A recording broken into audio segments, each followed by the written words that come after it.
오늘 감사하고요. 이제 우리가 그동안 했던 마태복음, 오늘 이제 마지막 날인데 마태복음 26장부터 28장에 있는 말씀을 통해서 십자가의 고난과 부활 이야기, 이렇게 해서 오늘 여러분과 함께 은혜를 나누기를 원합니다.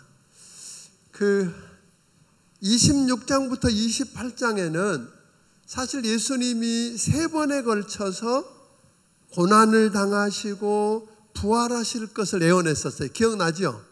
그러니까 베드로가 신앙 고백을 했을 때 변화산상의 은혜를 경험한 다음에 그 다음에 천국에서 삶의 방식이 어떠한가를 이야기한 다음에 3번에 걸쳐서 이렇게 예수님이 고난당하시고 십자가에 못 박혀 죽으시고 그리고 부활할 걸 예언했는데 26장과 27장에서는 주님이 말씀하신 대로 이 땅에서 어떤 고난을 당하시고 십자가에 못 박혀 죽으실 건가 하는 걸 이야기해 주셨고 28장에는 어떻게 주님이 죽은 자 가운데 다시 살아나셔서 부활하실 건가를 이야기하고 있다 하고 여러분들이 이해하면 쉬울 거라고 생각이 됩니다. 26장에 보면 예수님께서 그렇게 이야기하면 이제 이틀 지나면, 그러니까 그날이 무슨 날이라는 거예요? 목요일이라는 거예요. 목요일. 이제 이틀 지나면 6월절인데 십자가에 못 박히기 위해서 팔릴 거다고 아주 구체적으로 예언을 하세요. 아직 그런 일이 일어나기 전인데 십자가에 못 박히기 위해서 팔릴 거다. 대제사장들과 장로들이 눈에 거슬려서 예수님을 잡아서 죽이기로 지금 뭐예요?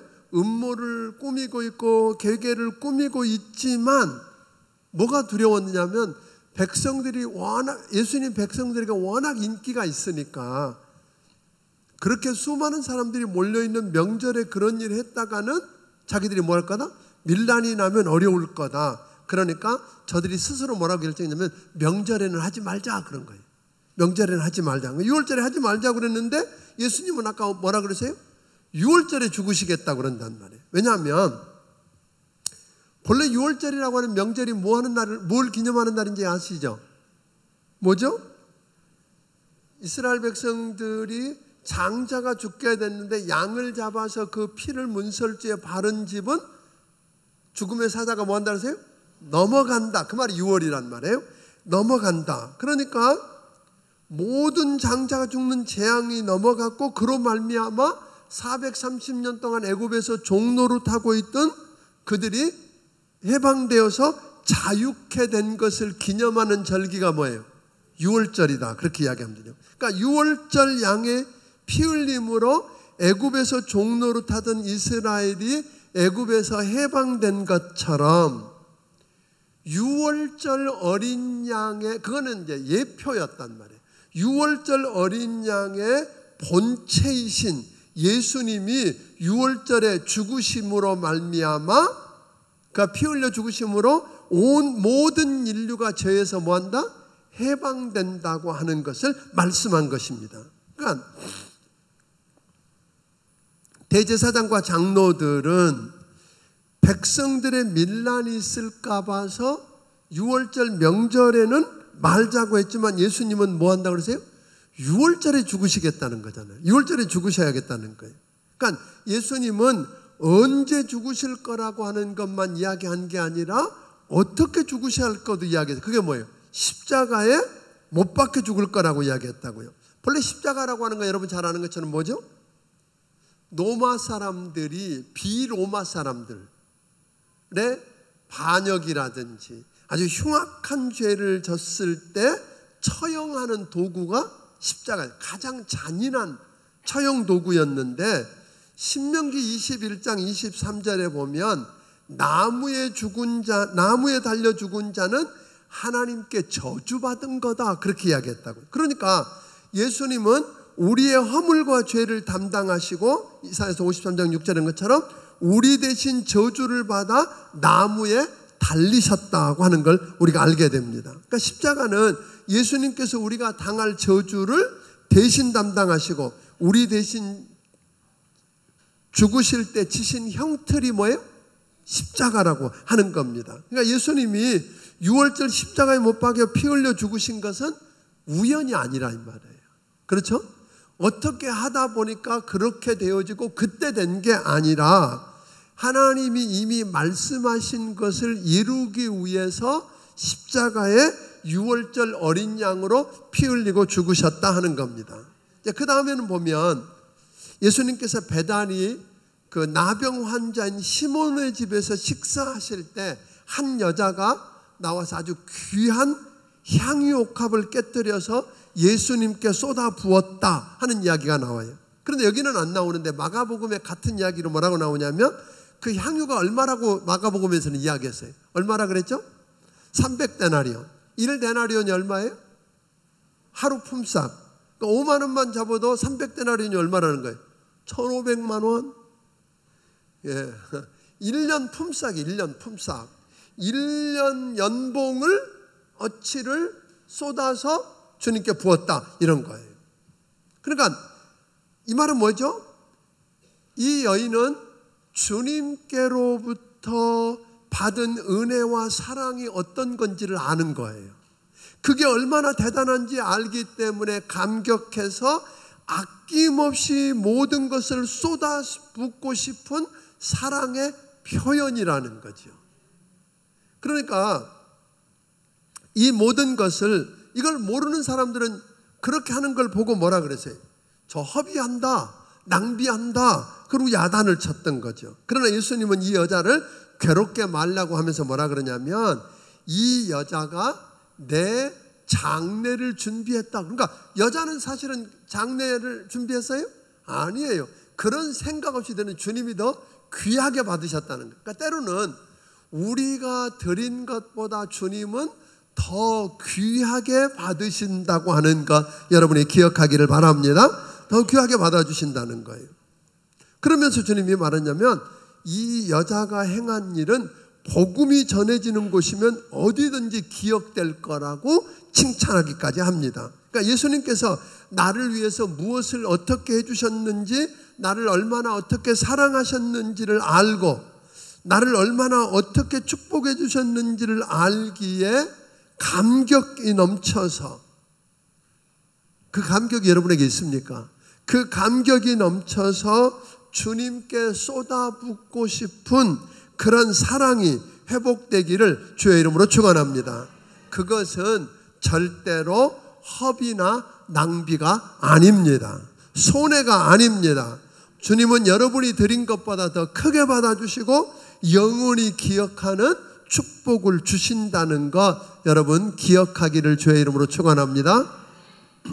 그러니까 자신의 가장 귀하고 값진 것을 아낌없이 줄 수 있는 친구가 있는 사람, 그 사람 뭐예요? 행복한 사람 아니에요? 여러분, 여러분이 가지고 있는 모든 것을 아낌없이 쏟아서 부어서 줄 수 있는 사람 있으세요? 그게 누가 됐든지. 자식? 메이비. 근데 자식한테도 요즘 그렇게 잘 안 돼.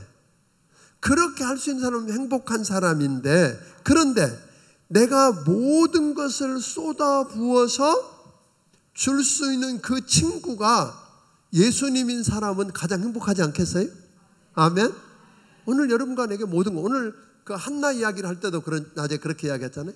한나는 사무엘을 얻고 그게 어떻게 얻은 걸 알았어요. 그게 하나님의 은혜인 걸 알고 하나님이 축복인 걸 아니까 그걸 하나님께 드리는데 문제가 돼요, 안 돼요?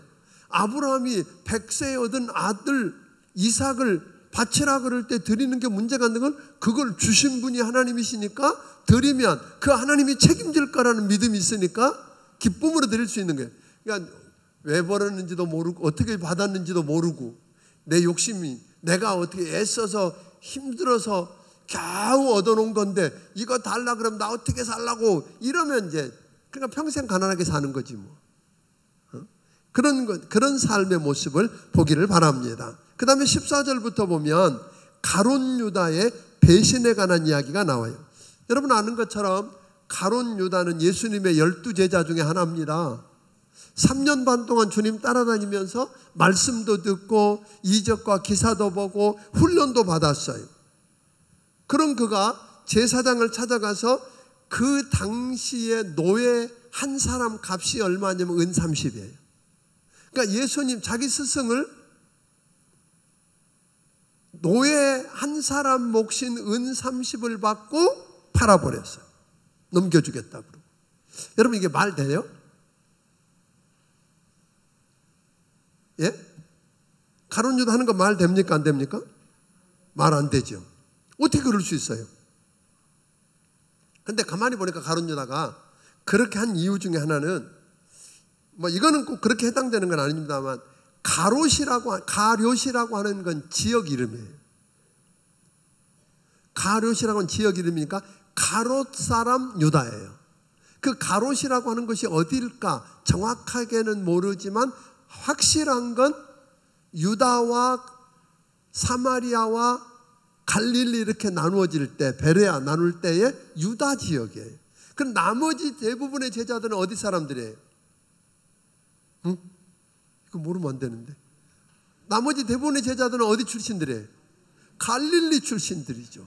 대부분은 갈릴리 출신들이었는데 그것과 좀 달랐다는 거예요. 그래서 혹 왕따 안 당했나? 그런 건 아니겠지만 그런 생각도 한번 얼핏 이렇게 스쳐보게 되는 거예요. 그런데 더 놀라운 건 만찬석상에서 보면요, 다른 제자들이 다 예수님에게 오면 주여 내니까 누가 여기 있는 사람 중에 나를 팔자가 있다 그랬더니 다 근심하면서 나머지 제자들이 다 예수님을 뭐라고 불러서 호칭을 주여라고 불러요. 그런데 유다는 뭐라고 불렀을까요? 랍비여 내니까 그렇게 불러요. 저는 여기서 가룟 유다가 이렇게 하는 결정적인 사건이에요. 예수님을 주님이라고 부르지 않고 그저 존경할 만한 훌륭한 선생님 정도로 알고 있었다면 그럴 수 있다 그런 거예요. 그러니까 여러분과 내가 심지어 예수님의 제자가 예수님을 배반하고 넘어질 수 있다면 우리도 그럴 수 있어요, 없어요? 절대로 안 되죠? 아멘. 그런데도 불구하고 그럴 수 있다는 거예요. 그런데 가룟 유다에게 더 문제는 사실 가룟 유다나 베드로나 차이 별로 없어요. 베드로는 뭐 3번씩이나 부인하고 저주하면서 부인한 사람이나 은 30에 팔은 사람이나 뭐 그렇게 다르겠어요. 그런데 베드로와 가룟 유다 차이는 뭐예요? 예수님이 21절에서도 너희 중 한 사람이 나를 팔 거다, 나와 함께 그릇에 손 넣는 그가 나를 판다, 이렇게 뭐하는, 그걸 왜 이야기했을까요? 회개할 기회를 지금 주시는 거잖아요. 그런데 뻔뻔하게 유다가 뭐라고요? 선생님 나는 아니지요 이런단 말이에요. 아니 그러니까 그렇게 염치가 없을 수 있어요. 사람이 한번 마귀한테 붙들리면 마귀가 예수를 팔려는 생각을 누구한테 넣는데 유다에게 넣었다. 요한복음에 그렇게 이야기했어요. 그러니까 예수님을 주님으로 구세주로 못 만나고 교회 다니면 지난주에 이야기한 것처럼 등만 있고 뭐 없으면 기름 없으면 형식만 있고 내용은 없으면 모양은 있고 격식은 다 갖추고 있는데 성령님이 안 계시면 우리도 충분히 뭐 할 수 있다? 예수님 모른다고 부인할 수 있다는 것 여러분 기억하기를 주의 이름으로 축원합니다. 그런데 베드로는 뭐였어요? 회개했잖아요. 그런데 가룟 유다는 끝까지 마지막 47절에서 내가 무엇을 행하러 왔는지 행하라 하고 말씀하실 때 그때도 안 깨우죠. 회개하지 않고 예수님이 이제 십자가 못 박히게 되는 걸 보고서야 후회하고, 후회는 소용없어요. 후회하고 뭐 했어요? 목매달아서 죽어버려요. 이거 망한 거예요. 그렇게 지옥 가는 거예요. 그런데 베드로는 뭐가 생각났어요? 주님이 했던 말씀을 생각하고 뭐 했다 그러세요? 통곡하고 울면서 회개했어요. 그리고는 베드로는 다시 그러지 않고 십자가에 깎으로 죽기까지 헌신했던 거 우리는 보게 되는 것입니다. 그러니까 여기서 우리가 하나 또 하는 것은 예수님은요, 가룟 유다 아니었어도 예수님 십자가에 못 박혀 죽는다? 아니다. 죽는다예요. 예수님은 인류의 죄를 짊어지고 우리 죄 문제를 해결하기 위해서 십자가에 죽기 위해서 오셨어요. 선지자들의 말씀을 이루기 위해서 가지만 주님 뭐라 하세요? 나를 판 자는, 가룟 유다는 차라리 안 태어났으면 좋았겠다. 화로다 그랬어요. 그러니까 이게 중요한 이야기예요. 역할을 두 가지로 쓰여질 수 있는 거예요. 좋은 일에 선한 역할로 쓰여질 수도 있고 악한 역할로 쓰여질 수도 있죠. 그러니까 가룟 유다는 예수님 은 30에 팔아서 십자가 못 죽게 파는데 쓰여졌지만 가룟 유다 아니어도 예수님 죽어요. 그런데 그렇게 쓰여진 너는 뭐예요? 저주예요. 여러분 예를 들면 우리가 지난번에 왕들의 이야기 열왕기상하를 하면서 이스라엘 백성들이 잘못하면 하나님의 백성들이 돌이키지 않고 회개하지 않고 잘못 가면 어떻게 하세요? 주변에 있는 뭐 블레셋이라든지 아람이라든지 아수르라든지 바벨론이라든지 이런 나라들을 몽둥이 삼아서 그 백성을 치셨어요. 그런데 여러분 아세요? 그렇게 쓰여진 나라는 다 망했어요. 그러니까 잘못 쓰여지는 건 저주예요. 그런데 여러분 나중에 보면 아리마대 요셉, 그 사람 숨어서 예수 믿던 사람인데 마지막에 드러내놓고 자기 무덤을 내놓았어. 근데 그 무덤이 예수님의 부활을 준비하는 무덤이 됐다는 거 아세요? 그러니까 저는 오늘 여러분들에게 그렇게 좀 부탁드리고 싶어요. 기왕이면 하나님의 도구로 선한 역할에 쓰여지기를 주의 이름으로 축원합니다. 나 아니어도 그런 일을 일어나요, 안 일어나요? 일어나. 근데 기왕이면 하나님 나를 써주셔서 나를 통해서 하나님의 그 위대한 일이 이루어지게 해 주십시오. 기왕이면 송탄중앙침례교를 하나님 쓰셔서 이 도시를 살려주십시오.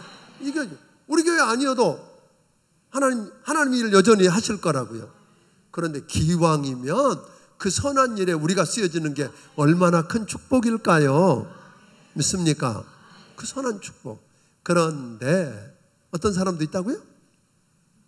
가룟 유다처럼 악한 일에 쓰여져야 안 쓰여져? 쓰여진 사람 있어요, 없어요? 있어. 이게 답답한 거예요. 가룟 유다 아니어도 예수님 십자가에 죽으셔요. 여러분과 나 아니어도 그 악한 일이 일어나는데, 그런데 왜 하필이면 내가 쓰여지냐고. 저주밖에. 그죠? 그러니까 여러분, 마귀의 하수인 노릇하는 거라고 여겨지거든 단호하게 말해. 예수의 이름으로 명하노니 떠나가라. 아멘. 명령하고 나는 안 넘어간다고 딱 할 수 있는 여러분이 되기를 주의 이름으로 축원합니다. 그러니까 이런 모습들 보면 참 답답한 거예요. 근데 가룟 유다는 보니까 하찮은 것을 위해서 은 30 때문에 가장 소중한 예수님을 버렸어요. 그렇다면 여러분, 이게 가룟 유다의 일만이겠냐 이 말이에요.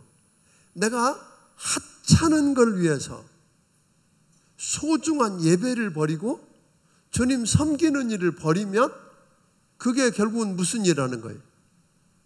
가룟 유다처럼 주님 배반하고 파는 거란 말이에요.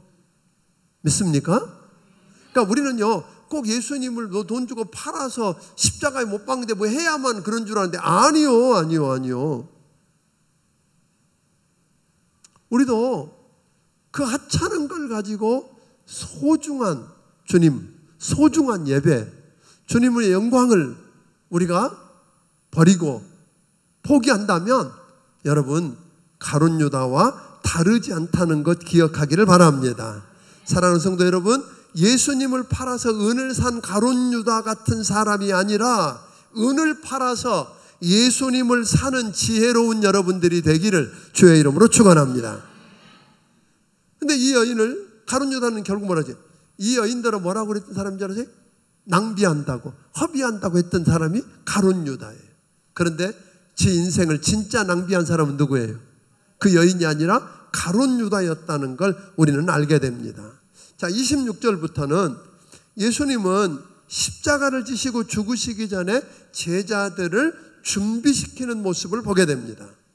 6월절 만찬이라고 하는 건 이스라엘 사람이면 다 뭐 했어요? 6월절 전에 양을 잡았어요. 식구 숫자에 따라서 최소한 한 마리에 5명에서 한 20명까지 이렇게 식구가 적으면 여러 집이 함께 그 양을 잡고 그 다음에 무교병을 만들어요. 6월절은 첫날이고요. 일주일 동안 지켜지는 그 다음 일주일 동안은 무교절이라고 그래요. 그러니까 성경에 보면 6월절, 무교절 이렇게 나오는데 왜 이게 같은 이야기인데 6월절이 어디로부터 시작되는 거? 6월절로부터 일주일 동안 진행되는 기간을 무교절이라고 그러는데 그 무교절이라고 하는 말은 누룩을 넣지 않은, 이스트를 넣지 않은 빵을 먹으면서, 맛없는 빵을 먹으면서 그때 뭘 더 먹어요? 쓴 나물, 고기, 포도주 이렇게 먹으면서 6월절에 그 우리 주님께서 우리를 애굽에서 건져내신 것을 기념했는데 예수님은 그날을 뭘로 바꿔버리셨어요? 성만찬을 가르치셨어요. 그날 떡을 떼어주시면서 이것은 뭐다? 너희를 위해서 찢기고 상할 내 몸이다 그런 거고, 왜냐하면 주님 그렇게 이야기하셨잖아요. 주님이 상하고 찢기고 그러심으로 우리가 나음을 얻고 고침을 받는다고 한 이사야서 53장에 있는 말씀을 가지고, 그리고 포도주를 주시면서 우리를 죄에서 구원하기 위해서 흘리는 바 예수님의 피다 그러면서 주님이 우리를 위해서 십자가에 죽으신 것을 뭐하라? 기억하고 기념하고, 그걸 언제까지? 주님 오실 때까지 기념하고. 이 말을 다른 말로 바꿔 말하면 예수님이 우리를 얼마나 어떻게 사랑했는지를 기억하고 그 사랑을 주님 오실 때까지 뭐하고? 전하기로 결단하는 날. 그게 뭐예요? 결단하는 의식이 뭐죠? 성만찬이에요. 그러니까 우리 기독교 안에는 가장 중요한 예식, 의식 두 가지가 있어요. 그걸 뭐 먹을까요? 그렇죠. 성만찬과 또 뭐예요? 침례죠. 침례는 뭐예요? 침례라고 하는 것은 나의 옛사람은 주님과 함께 십자가에 못 박아 죽었고 주님과 함께 장사 지냈고 주님과 함께 새 사람으로 다시 태어난 내적인 경험을 외적으로 물에 들어갔다 나옴으로 표현하는 게 뭐예요? 침례죠. 그 침례와 그 다음에 성만찬, 주님이 나를 얼마나 십자가에서 얼마나 어떻게 사랑하셨는지, 그래서 나를 구원하셨는지를 기억하고 그것을 전하는, 아멘, 전하기로 결단하는 것을 성만찬, 이 두 가지 예식만 우리 기독교에 있는 거죠. 근데 뭐 천주교 같은 데는 무슨 뭐 혼배 성사도 있고 뭐도 있고 하여튼 많지 않아요? 아니, 성경은 이 두 가지만을 예식으로 우리에게 주셨다고 하는 겁니다. 그러니까 예식 자체가 목표 아니에요, 지키는 게. 그걸 통해서 아까 주는 메시지를 통해서 우리가 어떻게 살까를 준비시키는 거라는 거죠. 자, 그런데 예수님이 이제 그걸 성만찬을 가르치고 난 다음에 뭐라 그러냐면, 그런데 내가 죽는 것만 이야기해. 죽지만 나 사흘 만에 다시 살아나서 내가 먼저 갈릴리로 갈 거다. 갈릴리에서 너희들 만날 거다 이야기. 그러니까 말이죠. 너희들 내가 죽는다고 하는 것 때문에 너무 두려워하지 마. 너무 걱정하지 마. 염려하지 마. 나 죽는 걸로 끝나지 않아. 다시 뭐해? 살아난다. 부활한다. 하는 이야기를 하시고는, 그런데 너희들은 오늘 밤에 다 나를 버리고 떠날 거야. 흩어질 거야. 그랬어요. 그때 여러분들은 다 주님 버릴 거라 그러면 여러분 가만히 안 있을 거잖아요. 베드로도 제일 먼저 손 들었잖아요. 주님 무슨 말씀이세요? 주님 무슨 말씀이세요? 그런 거잖아요. 나는 다 버려도 나는 안 버려요. 아니야, 네가 다 굴기 전에 3번 나 부인할 거야. 그랬더니 아니, 내가 죽을지언정. 아니에요. 인정 안 했어요. 그러니까 베드로는 자기 생각과 결심, 자기를 대단하게 믿은 거예요. 근데 솔직히 말해서 근데 이거 못 믿는다는 거 아시죠? 믿을 게 별로 못 돼요. 하찮은 거에 걸려 넘어진다는 거 아셨으면 좋겠어요. 그러니까 나의 나약함과 한계를 인정 안 하니까 결국은 마지막 주님이 겟세마네 동산에 기도할 때, 깨어서 기도하라 할 때 기도했어요, 안 했어요? 안 한 거예요. 그러다가 결국은 어떻게 했어요? 하찮은 계집아이, 그 계집종 아이가 와서 하는 말이 너도 한패다 하는 말 한마디, 뭐 칼 들고 와서 목에다 겨누고 한 것도 아니에요. 그렇게 하는 그 말에 결국은 3번씩, 나중에는 뭐예요? 저주하면서까지 부인하고 말았어요. 그러니까 결국은 예수님을 부인하게 된 배경은 뭐예요? 나를 너무 착각하는 거예요. 여러분과 내가 그렇게 대단하지 않아요. 뭐 여러분이 결심한 거, 여러분이 생각한 거, 그거 그렇게 못 믿는다는 거예요. 그러니까 너무 자기를 과신하지 말고 누구를, 나의 한계, 나의 연약함, 나의 그 더러움, 이걸 인정하고, 그러니까 주님이 그렇게 물을 때 마땅히 뭐라 그래야 돼? 주님, 그럼 내가 어떻게 해야 되죠? 그래야 되는 거 아니에요? 그래, 저는 안 하고 싶은데요. 내가 그렇게 된다면 내가 어떻게 해야 되죠? 그래서 깨어서 기도하기 시작하고, 그러니까 자기를 과신해서 깨어서 기도하며 준비하지 않은 게 문제고, 또 하나 문제는 베드로가 예수님을 어떻게 되는가 궁금해서 따라가긴 따라갔는데 뭐예요? 멀찍이 따라갔다 그러세요. 요 멀찍이라는 말이 재밌는 말이에요. 멀찍이가 거리가 얼마만큼 떨어진 게 멀찍이냐? 이거는 이렇게 정의하는 거. 어떤 분은 정의를 이렇게 했어요. 이 멀찍이란 말은 거기는 예수님을 잡아가는 사람들이 나를 발견하고 쫓아와도 안 잡히고 도망갈 만한 거리.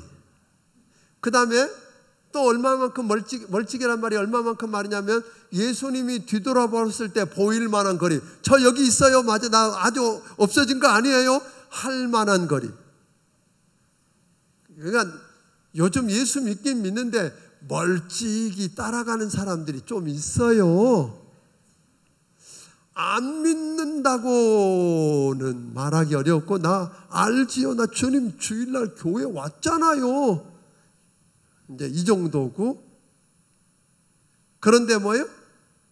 세상 사람들 앞에 왕따 안 당하고 그들에게 손해 안 볼 만한 그 거리를 조정하고 사는 사람, 베드로가 그러다가 무너졌다 그런 거예요. 믿습니까? 이게 누구 이야기예요? 사실 우리 이야기잖아요. 그죠? 우리 이야기잖아요. 근데 우리가 여기에 늘 걸려 넘어지는 거예요. 여러분, 나중에 다른 요한복음에 보면 요한은 아예 그 집에 들어가 버려서 그 안에, 그런데 안 괜찮았어요. 오늘 여러분, 어떤 사람이 염려가 걱정이 많냐면요, 아예 딱 시인하고 딱 선포한 사람은 걱정이 별로 없는 거예요. 괜히 직장에서도 아예 나 예수 믿는다고 딱 선언해버린 사람보다 어떤 사람이 염려와 걱정이 많냐면, 기도하는 거 아닌 것처럼 머리 아픈 것처럼 이렇게 하면서 기도하고, 뭐 어디 뭐 숟가락 떨어진 것처럼 한번 이렇게 하면서 줄타기하고 멀찍이 따라가는 사람은 항상 불안한 거예요. 염려가 더 많아. 아예 주님 십자가를 지고 쫓아가기를 주의 이름으로 축원합니다. 아멘. 그 다음에 예수님은 하나님의 아들이시고 하나님이셨지만 십자가를 지고, 즉 세상 모든 사람들의 죄를 담당하고 십자가를 지고 죽는다는 게 무슨 의미인지 아셨다 이 말이에요. 그러니까 솔직히 예수님에게 힘든 건요, 모르다가 어느 날 갑자기 사고 나서 꽉 가는 건 괜찮아. 근데 언제 어떻게 죽을지를 알고 산다면 어떻게 할까요? 이게 보통 문제 아니잖아요? 안 그러세요? 차라리 모르게 어느 날 갑자기 무슨 일이 생겨서 쭉 가면 괜찮은데, 예수님은 처음부터 주님이 언제 어떻게 죽을지, 어떤 고난을 당하고 죽을지 딱 아는, 그 죽음을 내다보며 사시는 주님의 마음. 근데 그 세상 죄를 지고 간다는 게 얼마나 문제인가를 아셨기 때문에 주님 뭐라고 기도해요? 할 수만 있으면 이 잔을 내게서 지나가게 하옵소서. 3번씩이나 기도해요. 그렇지만 주님은 그걸로 끝나지 않아요. 우리는 어떤 문제가 있으면 주님 이거 안 당하게 해주세요, 이렇게만 하는데, 주님은 그러나 나의 원대로 마옵시고 아버지 하나님의 뜻대로 하옵소서. 그러면서 떨어지는 땀방울이 핏방울이 되기까지 절박하게 혼신의 힘을 다해서 기도하셨다는 거예요. 이렇게 주님이 기도하셨기 때문에 십자가를 지고도 무너지지 않고 결국 승리해서 우리의 구세주가 되셨습니다. 준비하지 않아요. 주님이 그렇게 기도해야 된다면 우리 두말할 거 있겠냐 이 말이에요. 그러니까 되게 용감한 거요. 기도 안 하고 산다는 게 얼마나 용감한지. 우리의 한계를 알거든. 기도합시다. 우리가 져야 할 그 짐이 얼마나 큰지를 안다면 기도할 수 있게 되기를 주의 이름으로 축원합니다. 그러니까 예수님은 편하고 쉬운 길로 가고 싶은 유혹에 넘어지지 않고 결국은 하나님의 뜻이 주님을 통해 이루어지는 걸 경험하는 축복을 누린 줄로 믿으시기를 바랍니다. 주님은 죽으시고 그리고 그 고난을 통해서 이 과정들이 뭐예요? 말씀대로 이루어지게 하고 죽은 자 가운데 부활해서 영원한 생명을 얻게 해주셨다고 하는 겁니다. 그러니까 이 베드로와 다르게 주님이 승리한 비밀을 우리에게 가르쳐주면서 우리에게도 뭐 하라고요? 승리하라고 하는 거예요. 아멘. 그러니까 믿으려면 어떻게 믿자? 제대로 가까이 주님 딱 붙들고 믿고, 우리 한계를 아니까 뭐하고? 늘 기도하면서 깨어서 준비하고, 하나님 안 도와주시면 나 넘어진다고 매달리기를 주의 이름으로 축원합니다.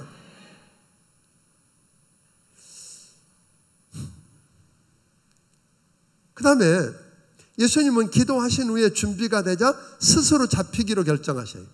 그러니까 잡혀간 게 아니에요. 주님 뭐라 그러세요? 사람 뭐라 그러니까 내가 12영이나 더 되는 천사를 불러서 저들을 멸할 수 없는 줄 아느냐? 그러세요. 12영이란 말은 로마 군단의 숫자인데 한 영이 뭐냐면 6,000명이에요. 그러니까 72,000명, 천사 72,000명을 한순간에 불러서 저들을 멸할 수 있다는 거예요. 그런데 여러분 아세요?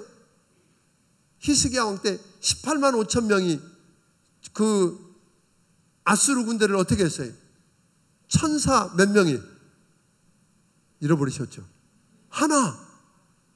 하나가 와가지고 하룻밤에 다 송장이 되게 만들어버렸다는 거잖아요. 그럴 수 있는 주님이 그렇게 하지 않았다. 왜 그래요? 왜 그렇게 하지 않죠? 그 이유는 뭐예요? 하나님의 뜻을 이루기 위해서. 그렇게 해야 여러분과 내가 구원받을 수 있기 때문에, 여러분과 내 죄 문제가 해결될 수 있기 때문에. 아멘. 그런데 예수님은 그렇게 말씀합니다. 이제 예수님이 드디어 체포되죠. 대제사장 가야바 집에 가서 1차 신문을 받고 그 다음 온 공회와 사내들인 앞에서 신문을 받죠. 거짓 증인을 내세워서 예수님 죽일 제목을 찾아요. 근데 사실은 그건 가짜고 진짜 목표는 뭐예요? 죽이기로 하고 한 거죠. 결국 대제사장이 신문에다가 이게 잘 안 되니까 예수님께 묻는 거예요. 너 맹세해. 하나님께 맹세해. 그래 놓고는 네가 정말 하나님의 아들 그리스도냐? 하고 물어보는데 예수님은 네가 말했다. 그렇게 하시고 말씀합니다. 내가 말한 대로 죽어도 살 거고 승천해서 하나님 우편 보좌에 앉아 있다가 세상을 심판하기 위해서 이 땅에 오는 걸 네가 볼 거다. 이렇게 이야기하니까 신성모독이라 그러면서 뭐 하기 시작해요? 죽이기로 하는 거죠. 그리고 26장 끝나고 27장으로 넘어갑니다. 대제사장들과 공회는 예수님이 사형에 해당하다고 판결을 내렸는데 사실 저들이 사람을 죽일 권한이 있었어요? 없었어요? 없었어요. 그러니까 누구에게? 십자가에 못 박아 죽여야 된다고 판결은 내려놓는데 못 죽이니까 그걸 죽일 수 있는 권한을 가진 로마 총독 빌라도에게 갖다 놓고 압력을 넣은 거예요. 십자가에 못 박아 죽이라고. 그리고 나중에 이제 헤로데에게 갔다가 다시 빌라도에게 옵니다만 이제 총독이 예수님께 물어보고 다 해보니까 두 가지를 발견한 거예요. 예수님에게 죽일 죄가 없는 거예요. 찾을 수가 없는 거예요.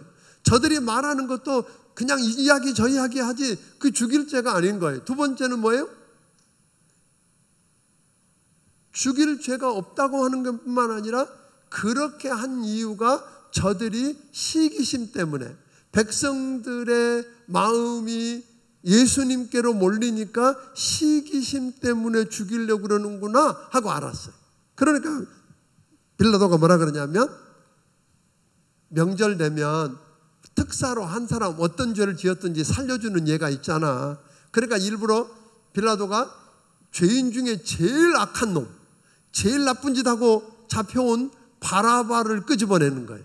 그래서 이 바라바하고 예수님을 비교하면 당연히 사람들이 뭐라 그럴 줄 알았어요? 예수님 그럴 줄 알았거든요. 착각한 거죠. 이 배우에 누가 있어요? 예수를 죽이려고 하는 마귀의 계계가 있는데 그걸 모르고 둘 비교했더니 사람들이 누구예요? 바라바 살려주세요. 그리고 예수님은 십자가에 못 박으세요. 그랬더니 여러분 이 총독 빌라도가 들끓는 여론 그리고 이거 소요가 나고 문제가 생기면 또 심지어 다른 성경에는 보니까 뭐라 그랬어요? 네가 예수를 왕이라고 그러는 유대인의 왕이라고 그러는 예수를 죽이지 않으면 너는 가이사에게 역적이다 이런 거잖아요. 그렇게 이야기하겠다 그러니까 자기 자리를 잃을까 봐 두려워서 결국은 진실과 관계없이 예수님을 십자가에 못 박아 죽이도록 내어줍니다. 채찍질하고 넘겨줍니다. 그러니까 자 여기서 우리가 하나 봅니다. 예수님을 십자가에 못 박아 죽인 것은 첫째 누구예요? 대제사장들과 장로들이에요. 기득권을 지키려고 하는 탐욕과 자기가 제일 잘 믿고 자기가 제일 옳다고 하는 교만이 예수님을 십자가에 못 박아 죽인 거고 또 하나는 누구예요? 군중들의 무지예요. 예수님이 예루살렘 입성할 때 겉옷을 길에다 깔면서 뭐라 그러세요? 호산나 구하오니 구하나소서 다윗의 자손이여 유대인의 왕으로 오시는 분이요 하고 왕으로 환호하던 그들이 어느 날 사람들의 그러니까 여론에 의해서 그리고 사람들의 선동에 의해서 흔들리는 군중들의 무지가 예수님을 십자가에 못 박은 거예요. 그러니까 또 하나는 빌라도의 비겁이죠. 빌라도가 옳은 걸 자기 권세로 판결할 수 있고 옳은 걸 옳다고 말해야 되는데 손해볼까 봐 저들이 밀란을 일으켜서 곤욕에 처할까 봐 두려워서 비겁해서 결국은 예수님을 십자가에 못 박아 내어줬다는 거예요. 그러니까 이걸 보면 오늘 우리도 예수님을 십자가에 못 박을 수 있다는 거예요. 그들만 못 박은 게 아니라는 거예요. 우리도 탐욕과 교만에 사로잡혀 있으면 우리도 무지에 의해서 선동하는 대로 끌려다니면서 아무데나 아무거나 소리 지르다가 보면 또 빌라도처럼 비겁하면 우리는 뭐 할 수 있다? 예수님을 지금도 십자가에 못 박을 수 있다는 것 기억하기를 주의 이름으로 축원합니다. 요즘 우리가 하나 알 수 있는 것은 예수님을 십자가에 못 박아 죽인 유대인의 사람들을 보니까 대부분 누구예요? 대제사장과 서기관과 장로들과 바리새인. 그러니까 그들은 뭐죠? 그 당시에 하나님의 교회를 위해서 리더로 귀하게 쓰여졌던 사람들이에요. 그러니까 이런 이야기 우리가 할 수 있을 거예요. 하나님과 하나님의 교회를 위해서 그런 직분을 맡은 사람들이 필요해요, 안 필요해요? 필요합니다. 그리고 그와 같은 중요한 자리와 역할을 나름대로 하나님을 잘 섬기고 봉사 많이 하고 열심히 하는 사람들이 맡게 되죠. 그런데 많은 경우 중요한 직분을 맡기 전까지는 열심히 봉사도 하고 말씀도 공부하고 훈련도 열심히 받던 사람이 막상 중요한 역할을 맡고 나면, 직분을 맡고 나면 사람이 달라지는 경우가 종종 있더라. 열심히 봉사하는 것도, 말씀 공부하고 훈련 받는 것도 졸업하더란 말이에요. 그러니까 하나님과 교회를 위해서 더 잘 봉사하기 위해서가 아니라 마치 그 직분을 맡는 게 목적인 것처럼 했다는 거죠. 그러니까 섬기려고 하지 않고 섬김 받으려고 하고 누군가를 평가하는 교만한 자리에 앉게 되더라 하는 것입니다. 그러니까 그러면 우리는 교회에서 맡은 직분이 중요해지면 해질수록 더 겸손해지기를 주의 이름으로 축원합니다. 직분을 맡은 게 중요하다고 여겨지거든 말씀을 더 많이 공부하고 훈련하고 기도에 무릎을 꿇게 되기를 바랍니다. 그래야 성령 충만 받아야 됩니다. 그래야 우리가 오늘날 또다시 그들처럼 예수님을 십자가에 못 박는 일에 쓰여지지 않게 되는 줄로 믿으시기를 바랍니다. 예수님께서 십자가에 못 박혀 돌아가실 때 정오부터 오후 3시까지 태양이 빛을 잃고 어두워졌다 그랬어요. 그리고 예수님께서 내 영혼을 아버지 손에 의탁합니다고 돌아가실 때 성소의 휘장이 위로부터 아래로 찢어졌다 그랬어요. 여러분 그 성경 대탐할 때 우리 광흥교회 가서 기도원에 가서 뭐 봤어요? 성막 체험했지 않았어요? 그때 그 성막에 봤을 때 휘장이 얼마나 두꺼운가 보셨죠? 그렇게 두껍고 단단한 휘장이 사람이 찢어서 될 수 있는 일이 아닌데 가운데로 위에서부터 아래로 찢어졌어요. 이 말은 뭘 의미했을까요? 성소 휘장은 본래 뭘 나누냐면 하나님의 임재의 상징인 법궤와 그 속죄소가 있는 지성소와 성소를 나누는 거예요. 그러니까 아무나 지성소에 들어갔다가 죽지 않게 하려고. 죄인이 지성소에 들어갔다가 하나님을 만나면 죽었어요. 대제사장이 1년에 한 차에 걸쳐서 뭐 했어요?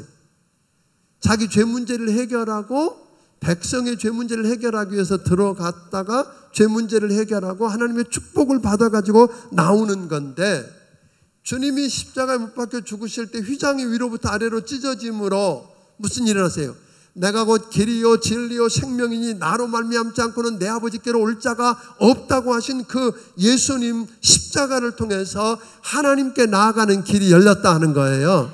이제는 누구든지 언제든지 오늘 길이요 진리요 생명 되신 예수님 통해서 하나님께 나아가는 길이 열린 줄로 믿으시기를 바랍니다. 누구를 통해서 나가는 거 아니에요. 마리아를 통해서 나가는 것도 아니고 신부를 통해서 고해성사듯이 나가는 게 아니라 오늘 예수 이름으로 직접 하나님께 나아갈 수 있습니다. 그 다음에 땅에 지진이 있고 죽은 성도들의 몸이 다시 일어나는 게 일어났고요. 또 예수님을 죽이는 일을 총지휘하던 백부장과 사람들이 뭐예요? 예수님을 보고 과연 하나님의 아들이었다, 그는 죄 없었다 하고 이야기하는 일이 일어나게 됩니다. 예수님은 십자가에 물과 피를 다 쏟고 죽은 후 창으로 군병이 뭐 했어요? 죽었는지 살았는지 옆구리를 찔러서 확인하고 결국 그렇게 죽은 예수를, 유대인들은요 죽으면 특별히 나무에 달려있는 건 안식일 같은 데는 두는 것은 그거는 부정한 거라 그래서 그날 떼어내요. 그러니까 3시에 돌아가셨으니까 한 3시간 정도밖에 없는 여유가 없었는데 숨어서 믿던 아리마대 요셉, 숨어서 믿던 예수님의 제자 아리마대 요셉이 부자였다 그랬어요. 그가 손해볼 걸 각오하고 모든 걸 잃을 걸 각오하고 빌라도에 가서 자기 무덤에 장사하기로 요청하죠. 그래서 그 무덤을 통해서 그는 예수님의 부활을 준비하는 일에 쓰여졌다고 하는 겁니다. 저는 이런 용기 있는 부자들이 많아지기를 주의 이름으로 축원합니다. 자, 오늘 여기 보면 예수님을 무덤에 장사 지내고 난 다음에 저들이 어떻게 했어요? 십자가 못 박아 죽인 사람들이. 가만히 생각해 보니까 예수님이 살아계실 때 뭐 한다 그랬어요? 부활을 이야기했단 말이에요. 부활하면 큰일 나지. 그래서 어떻게 했어요? 큰 돌로, 돌이라 그러니까 이런 돌이 아니라 큰 바위 같은 걸로 그 무덤 입구를 턱 막아버렸어요. 너 살아도 그 속에서 살아. 나오지 마. 못 나오게. 사람이 이렇게 밀고 할 수 있는 정도가 아닌 그렇게 막아버렸어요. 그리고도 불안하니까 총독에 인을 찍어서 봉인을 해서 누구든지 손대면 뭐 한다는 거예요? 죽는다는 거예요. 그래도 불안하니까 밖에다가 군사를 시켜서 뭐 했어요? 지키게 했어요. 그러면 예수님 부활 못할 줄 알았어요. 그런데 여러분 아는 것처럼 예수님은 죽은 걸로 끝나지 않고 말씀하신 그대로 사흘 만에 다시 살아나셨습니다. 그런데 예수님 부활했는데 마리아와 여인들은 뭐예요? 시체에 향유 붓겠다고 왔어요. 그러니까 산자를 죽은 자 가운데 찾으면 부활을 못 믿으면 두려움 속에서 떨며 괜한 근심하고 슬퍼할 수밖에 없다. 그런데 사랑하는 마음으로 찾아온 마리아에게 주님 보여주시고 뭐라 그러세요? 내가 말한 대로 갈릴리로 내가 먼저 갈 테니까 제자들도 거기서 만나자 그래. 가서 전해 하는 이야기를 하게 됩니다. 근데 사실은 그곳에 있던 제자들은 뭐예요? 그 놀라운 사건을 보고 큰일 났거든요. 그러니까 예수님 제자들이 시체 뭐 했다고요? 훔쳐갔다. 그러니까 부활에 대해서 몇 가지 설이 있어요. 첫째는 기절설. 기절했다가 살아났다는 거예요. 두 번째는 도난설. 예수님을 제자들이 뭐예요? 훔쳐다가 부활했다고 그랬다. 그런데 여러분 생각해 보세요. 예수님을 죽은 예수를 부활 못했는데 훔쳐다 놓고 부활했다고 하는 것을 위해서 목숨 걸 사람이 있다? 없죠. 한두 사람은 모르겠지만 그렇지 않았어요. 그리고 예수님은 실제로 예수님을 부활하신 예수님을 만난 사람들이 500여 명이나 된다고 그랬어요. 아직도 태반이나 살아있다고 그랬다고요. 그런 걸 보면 예수님은 부활하셨습니다. 그리고 주님이 말씀하셨어요. 나는 부활이요 생명이니 나를 믿는 자는 죽어도 살겠고 무릇 살아서 나를 믿는 자는 영원히 죽지 않는다 말씀하심으로 우리 주님 뭐예요? 예수 믿는 여러분과 나도 부활해서 영원히 사는 소망을 주셨습니다. 우리도 부활할 것입니다. 부활해서 40일 동안 이 땅에 계시면서 많은 이들에게 보이고 말씀하셨던 예수님은 승천하셔서 하늘 보좌에 앉으시기 전에 제자들에게 지상명령을 주셨어요. 그래서 우리는 마태복음 28장 18절부터 20절에 있는 말씀을 지상명령, 가장 위대한 가장 큰 명령이라고 그렇게 부르는 겁니다. 그게 뭐였어요? 예수님 뭐라냐면 부활하셔서 우리를 위해서 죽으시고 부활하시고 그리고 승천하셔서 하늘 보좌에 계시다가 다시 오실 그 주님이 말하기를 하늘과 땅에 있는 모든 권세를 하나님이 내게 주셨다. 여러분 우리가 믿는 예수님은 하늘과 땅에 있는 모든 권세를 다 가지신 분입니다. 그분이 말씀하시기를 18절부터 20절까지 한번 읽어보겠습니다. 18절부터 20절까지 한번 읽어보겠습니다. 시작. 하늘과 땅의 모든 권세를 내게 주셨으니 그러므로 너희는 가서 모든 민족을 제자로 삼아 아버지와 아들과 성령의 이름으로 세례를 베풀고 내가 너희에게 분부한 모든 것을 가르쳐 지키게 하라. 볼지어다 내가 세상 끝날까지 너희와 항상 함께 있으리라 하시니라. 주님 뭐라고 말씀하세요? 하늘과 땅에 있는 모든 권세를 가지신 그분이 말하기를 너희는 가서 모든 족속으로 제자를 삼아 그러세요. 모든 족속이에요. 모든 족속. 그래서 우리가 해외에 선교사들을 파송하고 하는 거예요. 우리가 그들을 통해서 예수 믿은 것처럼. 그러니까 뭐 제자를 삼아서 뭐 하라는 거예요? 성부와 성자와 성령의 이름으로 침례를 주고, 아멘. 주님이 우리에게 분부한 모든 것을 가르쳐 뭐하게 하고 지키게 하라는 거예요. 그러니까 여러분, 예수님 만나면 살고 예수 못 만나면 지옥 갑니다. 여러분 믿습니까? 얼마나 그 사람이 거룩하고 경건하게 살았느냐, 뭘 구제를 많이 이런 거 상관없습니다. 예수 안 믿어도요 착실하게 살 수 있어요. 예수 안 믿어도 부자 될 수 있고요. 그런데 예수 없으면 지옥 갑니다. 구원 못 받습니다. 천국 못 갑니다. 오직 예수님만 통해서만 우리는 구원받습니다. 예수를 믿어야만 천국 갑니다. 그걸 우리가 안다면 우리도 뭐 해야 돼요? 모든 족속에게 나가서 전해야 되는데, 그 모든 족속까지 그만두더라도 오늘 사도행전에서 뭐라고 말했어요? 예루살렘과 온 유다와 사마리아와 땅끝까지. 그 사도행전에서는 시작이 여기서부터잖아요. 내 알고 있는 내 주변부터, 내 직장 동료, 내 가족, 내 동네 사람, 아멘. 내가 늘 만나는 사람부터 복음을 전하기를 주의 이름으로 축원합니다. 그 하찮은 사람일지 몰라도 주님은 그 한 영혼의 가치를 천하를 주고도 안 바꿀 영혼이라고 말합니다. 그 소중한 한 영혼이 예수 믿고 구원받아서 천국 갈 수 있도록 전하기를 바랍니다. 그래서 우선 최소한 뭐부터 해요? VIP 카드 좀 적으세요. 그거 카드 2번 나눠주는데 그냥 다 잡수셨어. 그거 그냥 보관하라고 드린 게 아니고 거기다가 뭐예요? 예수 믿고 지옥 가지 않고 천국 가서 주님과 함께 왕노릇하며 살기를 원하는 사람 있지요? 그 사람 이름을 쓰는 거예요. 자, 멀리 있는 사람 말고 우선 가까이 내가 늘 접촉하고 할 수 있는 사람부터 쓰세요. 그리고 그를 위해서 기도해 보세요. 그리고 그를 찾아가 보세요. 복음을 전해 보시기 바랍니다. 이번은 특별히 3일밖에 안 되잖아요. 이틀이 남아있으니까 요 이틀 동안에는 그렇게 좀 해보시기를 바랍니다. 그리고 그렇게 하는 일이 어려운 거 우리 주님 아세요. 전도하다가 욕도 먹어봐야 되지. 소금도 끼얹어 봐야지. 복음 전하다가 소금 맞아본 적 있으세요? 예수 믿는다고 전하다가 물벼락 맞아본 적 있으세요? 예수 믿으라고 전하다가 맞아본 적 있으세요? 특별한 은혜입니다. 근데 주님 뭐라 그랬어요? 너 어려운 거 다 알아. 그래서 주님이 내가 너희를 보내는 게 마치 양을 2리떼 속에 보내는 것 같아. 말도 안 되죠.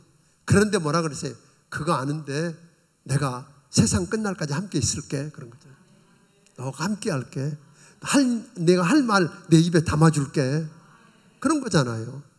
그래서 20절이 뭐예요? 볼지어다 내가 세상 끝날까지 너희와 항상 함께 있을지어다. 그 약속 붙들고 나가 전하는 여러분이 되기를 바랍니다. 이렇게 마태복음은 이번 주간까지 마쳐지게 되고 6월 14일부터 한 주간 좀 더 늦췄는데요. 6월 14일부터, 왜냐하면 사실은요 6월 7일부터 하려고 그러니까 전 휴가 가는 게 아니더라고요.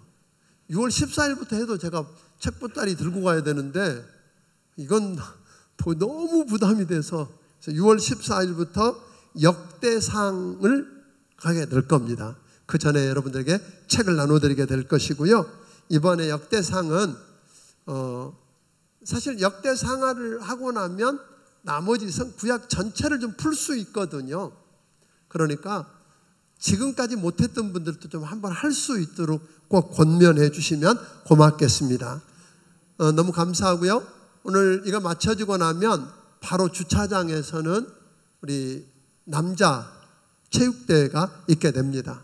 남자분들, 특별히 남자분들, 그냥 가시려고 하는 남편이 계시거든 여자분이 함께 모시고 오셔서 귀한 시간을 갖게 되기를 바랍니다. 여러분 너무 고맙고 사랑합니다. 기도하겠습니다.